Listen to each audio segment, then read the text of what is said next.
This is Kimberly Wells coming to you live from another shooting, perpetrated by whom the media likes to call the vigilante. Hey, asshole! Death Bitch is directed by Ken Brewer and written by Brewer and Mary Gatvey.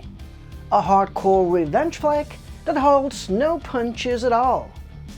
Alexis lost her mother and brother in a home invasion. Now she has become a vigilante and walks the streets in search of vengeance.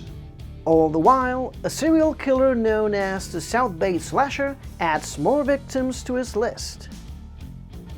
The movie builds a particularly raw aesthetic through handheld shots and overexposed and underexposed photography.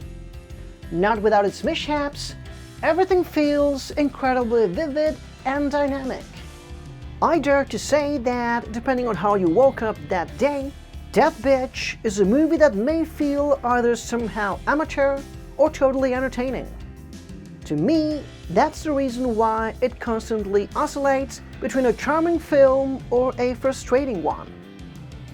If you're in your late 40s, it is pretty much impossible not to think about Charles Bronson's Death Wish saga while watching Death Bitch.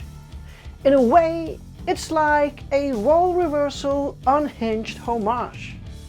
There are three main plot lines here: the vigilante one, the slasher one, and the detectives one.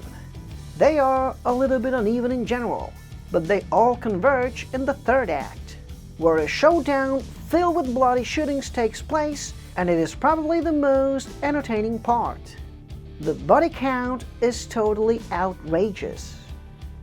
It is the kind of movie that would have been a major hit back in the VHS era. I mean, one of those movies that you would have picked up from the video store when all the big action flicks are taken, and it would have ended up blowing up your mind, for better or worse. Death Bitch is a movie that never hides its limitations or production constraints. Instead, it uses them to enhance its guerrilla approach to the genre. The end result may be polarizing to some, but definitely never boring. So I'm gonna give it a 5 out of 10.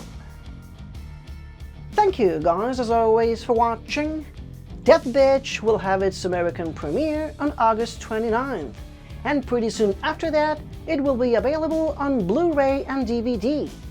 So if you happen to see it in the near future, please feel free to return to this review and just drop a comment below. I will continue doing both English and Spanish reviews on my channel, so if you would like to subscribe, that would actually be awesome. And hopefully, I'll see you next time.